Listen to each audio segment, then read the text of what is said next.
Hey, what's going on, Scoundrels? Back with Cuphead, episode 3. We're trying to finish up Inkwell Isle 2 here, and these are some of the stronger bosses on Inkwell Isle 2. So we'll do our other run and gun stage, and then we will start to take business to the hardest bosses on Inkwell Isle 2. So here, one of the most important thing is to not shoot these balloons. And you'll see why if I ever shoot them. If I shoot them, watch what happens. Yep, and we do not want to be fighting all those pellets. So one of the tricks for the trampoline here is he will bounce you if you walk under him. So you always, whenever you have the trampoline, kind of keep him where you want him.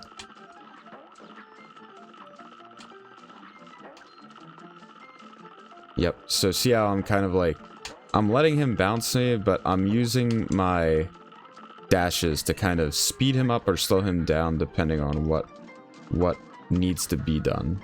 And we'll kill these clowns right now because they're a little bit annoying and we're not doing the pacifist run just yet.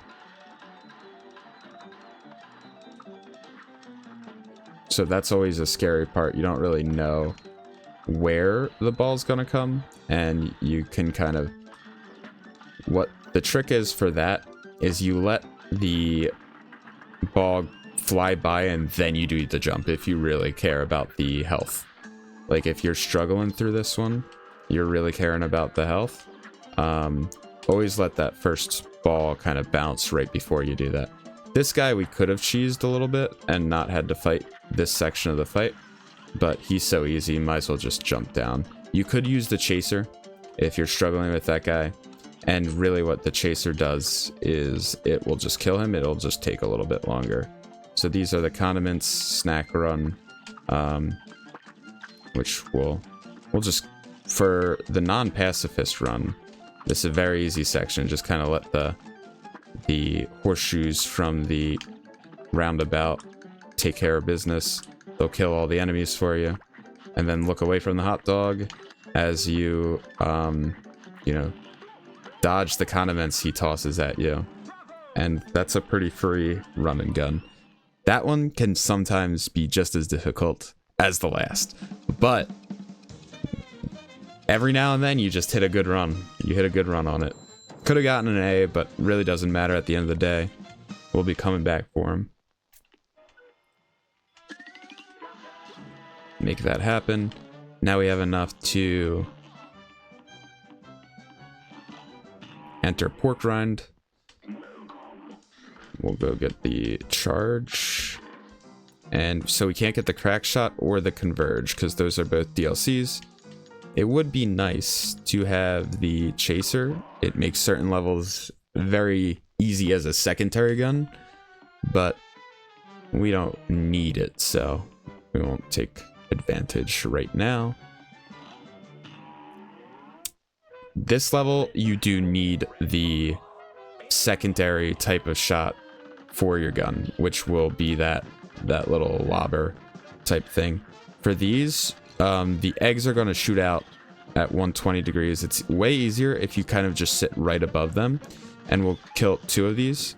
We'll go grab this. There's always the last bird in the line is going to be a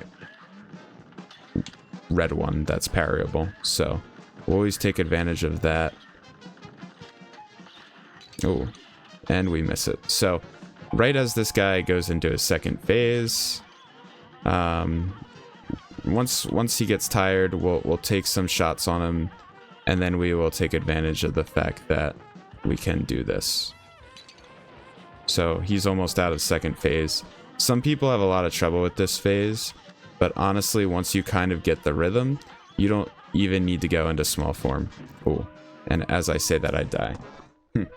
If you look though, we would have been like 1 second away from phase change, which is kind of what you want to do there, is usually play a little bit more aggressively as you get to phase changes. I believe that's a really good strategy because you get to kind of limit tests, and you'll start to know the exact damage ranges that we'll throw in a little bit of a a regular special so we can get that damage threshold there. And then with this good placement of where he decided to do this, we'll get a ton of damage in. We'll definitely have our ult for... We'll take that just in case to make sure we got it. We'll do that damage. And now we're about... After this section of him, you know, throwing all these feathers, yep, we're on to the next phase. So what bosses like to do is a lot of times... So in this one, get really close and just be ready to parry. That's really all you can do against this guy. And you'll get all 3 parries here in the fight from him usually. Now, if you have to go to the other side, if you don't get that parry, you may have to not use your ult here, but I think this section's easy enough to where you don't really need your ult. He's almost dead. He has about 1 or 2 more cycles left. Yep, there we go. Now this is where we're going to use the lobber. And we're going to use our iframes. So that, yeah, there's a lot of projectiles in this section. You never want to be directly under a bird. And you never want to be directly over his face, because both of those areas are danger zones. And we're just going to, we have about enough damage. Here we go. We're going to get the iframes from here over here, and we'll finish him to get the achievement Porcelain Power. That range and where they have left is just from playing so much, so keep playing and you'll kind of get used to it. Golly, a perfect score. And I've watched a lot of Cuphead, so... Alrighty. On to the hardest fight of this aisle, and that is none other than the dragon. And this is why a lot of people get cooked at this game. This is the first fight where you really need to have your weapon prio in order, or else it's going to be very difficult. I start with a lobber, and I like charge shot. I've always been a charge shot player. This is, you know, high risk, high reward shot. It'll take a couple seconds to charge, and then we'll be able to shoot a really powerful shot. Now, it's really good because if you know the exact timing.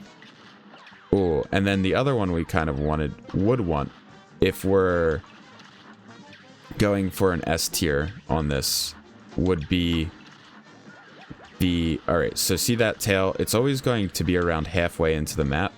Whenever you see that tail, you kind of want to get real close to him. And now he's going to be throwing a second... Yep, there we go. We're just going to dash over them. Now, one thing to note is... We'll switch to lobber here and we'll start setting up a lobber trap. Okay. You always want to jump a little bit later than you think you need to for these guys. See where they're going and then jump. And you want to stay in the back top of the screen as much as you can. See, that guy, he jumps down and then we jump. We jump right after, yep, right after his.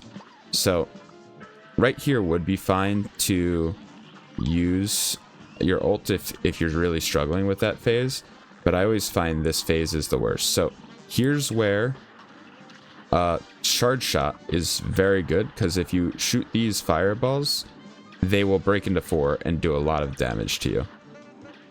Yep, and you don't want to stand there.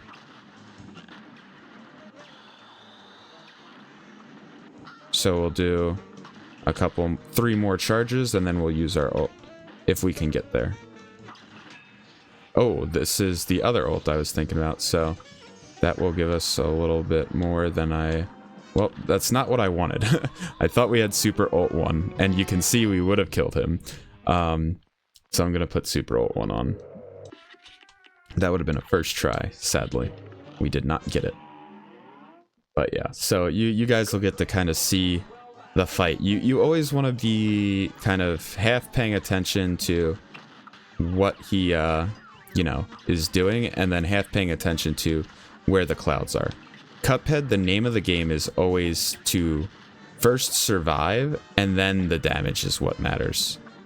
And don't be afraid to use the whole cloud. If it looks like you can use a cloud for a little bit longer, and it's a little bit more advantageous than the next one you gotta jump to, then do that.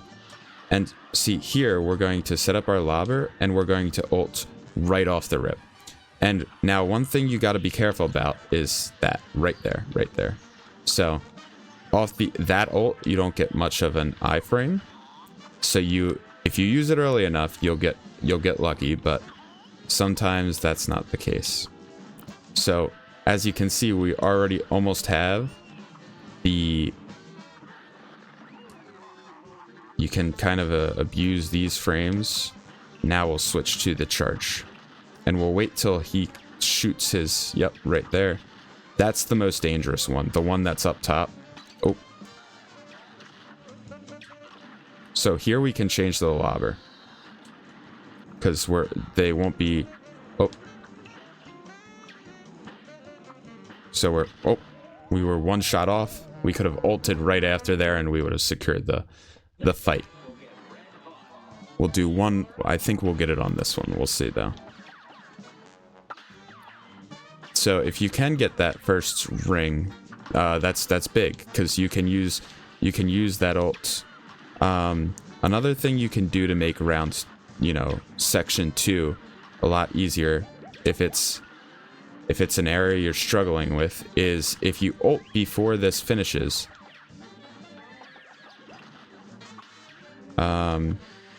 You will kind of stick him. So see how he just did that attack? He's kind of stuck in that attack and won't change forms until he's done it. So you can get way more damage in the first attack phase, so you don't have to worry as much about the second attack phase if that's one that you're really struggling on. Plus it gives you a little bit more time to have those cards fully charged when you get to attack phase 3. See how fast that phase was? They'll never break the consistency of their attack.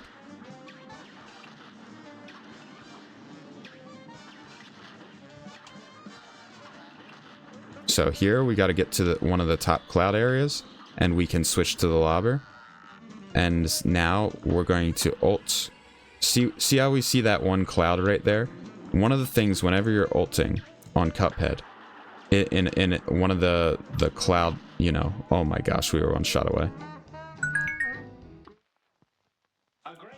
You always want to know where your ult's going. You want to see if you're going to be safe on a cloud after, because you won't have your jump after you ult. So that's very important to keep in mind.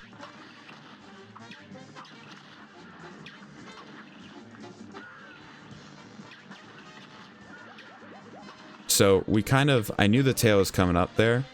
Kind of let myself get a little bit further back on the screen than I would usually like. But, it baits the tail out. So we got a second frame of him doing eye shots, which means we're just going to use the ult right there and make phase 2 a lot shorter.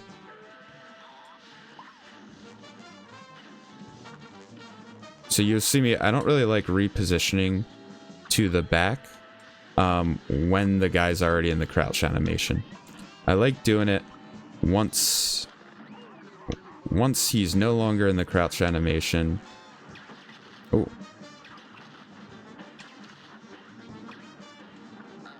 Oh, should have dashed there.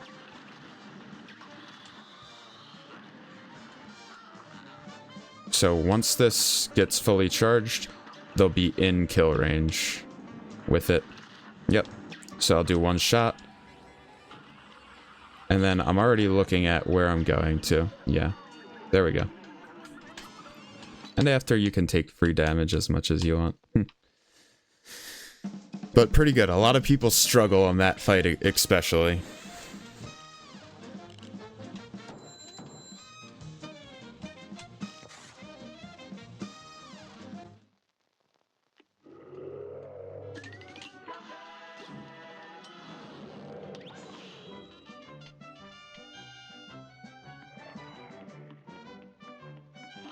So one of the things we can also look at is our report card. So we have all A's and B's, not mad about it. We have our Inkwell Isle 3 coming up now. We'll talk to King Dice. Basically says, have fun with Inkwell Isle 3, which is funny because if you have the right setups on these you're gonna be the... Honestly, I think these fights are a little bit easier than Aisle 2. Maybe we'll do 2 of them. The devil, cool, calm, and collected as ever. So looking at our time, I think maybe better to end episode 3 here. So just want to say thank you, Scoundrels, for watching. If you liked the video and you like the content so far and you're excited to see more of this series, this adventure to 300%, leave a like, comment, subscribe, do all the YouTube things, and thanks for watching.